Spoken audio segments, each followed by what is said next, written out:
अस्सलामुअलैकुम। ਇਹ ਵੇਖੋ ਜੀ ਸਾਰਾ ਇਲਾਕਾ ਰਾਤੀ ਭੜੋਲੇ ਨੇ ਵੱਢਿਆ। ਜਿੰਨਾ ਇਲਾਕਾ ਨਜ਼ਰ ਆ ਰਿਹਾ ਇਹ ਇਲਾਕਾ ਸਾਰਾ ਹੀ ਇਹ ਵੇਖੋ ਇਲਾਕਾ। ਇਹ ਵਪਾਰੀ ਸਾਹਿਬ ਨੇ ਸਾਡੇ ਭਰਾ ਨੇ ਜਾਓ ਦਿਨ ਦੀ ਪੈਲੀ ਵੱਢੀ ਗਈ ਹੈ।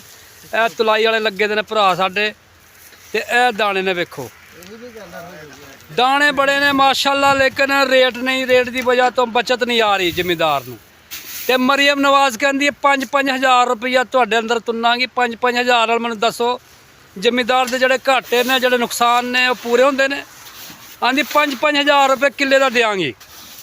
5-5 ਹਜ਼ਾਰ 5,000 'ਚ ਯੂਰੀਆ ਦੀ ਬੋਰੀ ਨਹੀਂ ਆਂਦੀ ਤੇ 5-5 ਹਜ਼ਾਰ ਦੇ ਕੇ ਸਾਡਾ ਮੂੰਹ ਕਾਲਾ ਕਰਨਾ ਚਾਹੁੰਦੀ ਹੈ।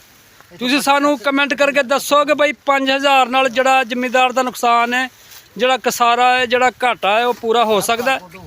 5,000 ਨਾਲ ਕੁਛ ਨਹੀਂ ਹੁੰਦਾ ਬੀਬੀ।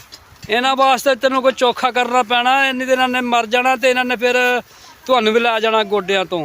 ਅਗਲੇ ਸਾਲ ਫਿਰ ਗੰਦਮ ਘੱਟ ਹੀ ਬੀਜਣਗੇ ਲੋਕੀ। ਇਹ ਸੂਰਤ ਹਾਲ ਰਹੀ ਤੇ